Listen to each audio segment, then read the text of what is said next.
নমস্কার বন্ধুরা, তোমরা সবাই দেখতে পাচ্ছ গাঁদা ফুলের জমি। গাঁদা ফুলটা এতটা পুরো গায়ে গায়ে লাগানো যে সমস্ত গাছ পরবর্তীকালে ফুল আসার সময় হলে জাগ ধরে নষ্ট হয়ে যাবে বা পচে যাবে, ধসা পচা লাগে যাবে। সেই কারণে এইখান থেকে চারাগুলো ট্রান্সফার করে আরেকটা কোনো জমিতে লাগানো। তোমরা দেখতে পাবে এখন কিভাবে ফুলের চারাটা আলতোভাবে তোলা হচ্ছে, যাতে ওর শিকড় না কেটে যায়, ফুলের চারা কখনো আঘাত পাবে না, সেইভাবে চারাটা তোলা হচ্ছে। এবার দেখতে পাচ্ছ চাষি ভাই কিভাবে চারাটা তুলছে। তোমরা ভালোভাবে সেটা দেখে নিয়ে সেইভাবে তুমি জমিতে অন্য কোনো জমিতে ট্রান্সফার করে লাগাতে পারো। দেখো নিড়ানি দিয়ে ফুলের চারা ঠিক আলতোভাবে ফুলের চারাটা তুলছে। গোড়ায় সামান্য মাটি থাকছে ফুল গাছের গোড়ায়। এবার ওই মাটি থাকাকালীন ওইটাকে একটু শোধন করে নিতে হবে। শোধন করে নিয়ে দেখো ফুলের চারা অন্তত 16 ইঞ্চি বা 12 ইঞ্চি সেইরকম ফাঁকা ফাঁকা করে নিয়ে চারাটা তোলা হচ্ছে।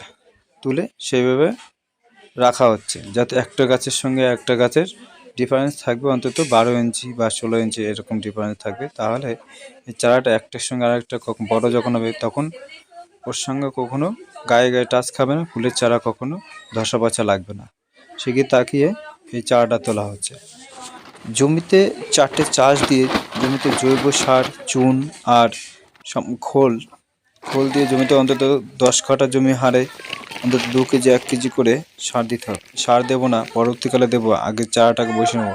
তাহলে চারাটাকে শোধন করে অন্তত 16 ইঞ্চি বা 12 ইঞ্চি ডিফারেন্স করে সুতো টানিয়ে, আর এদিকে 1.25 হাত আর 1.5 হাত, 1.25 হাত আছে যাওয়া আসার রাস্তা, আর 1.5 হাত আছে ফুলের এক দাঁড়ি থেকে আর একটা লাইন থেকে একটা লাইন।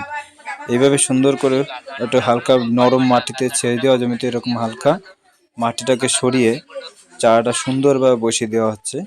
দেওয়ার 1 সপ্তাহ পর থেকে চারাটা বসে যাওয়ার পুরো সতেজ হয়ে যাবে। এবার লাগিয়ে দিলে কোনো রকম চারা আঘাত বা সমস্যা হবে না। তো পরবর্তীকালে ওই চারাটা নষ্ট করা লাগবে না, চারাটা সুন্দর হয়ে গেল। এবার দেখতে পাচ্ছ একটু রোদ হয়েছে, হালকা ঢলে গেছে।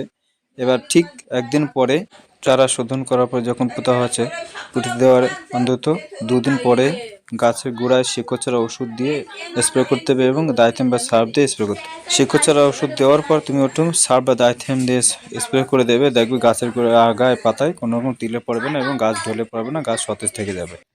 পছন্দ হলে লাইক, কমেন্ট ও সাবস্ক্রাইব করবে এবং শেয়ার করবে। আর কেমন লাগছে সেটা কমেন্ট করে জানাবে। ঠিক আছে, নমস্কার।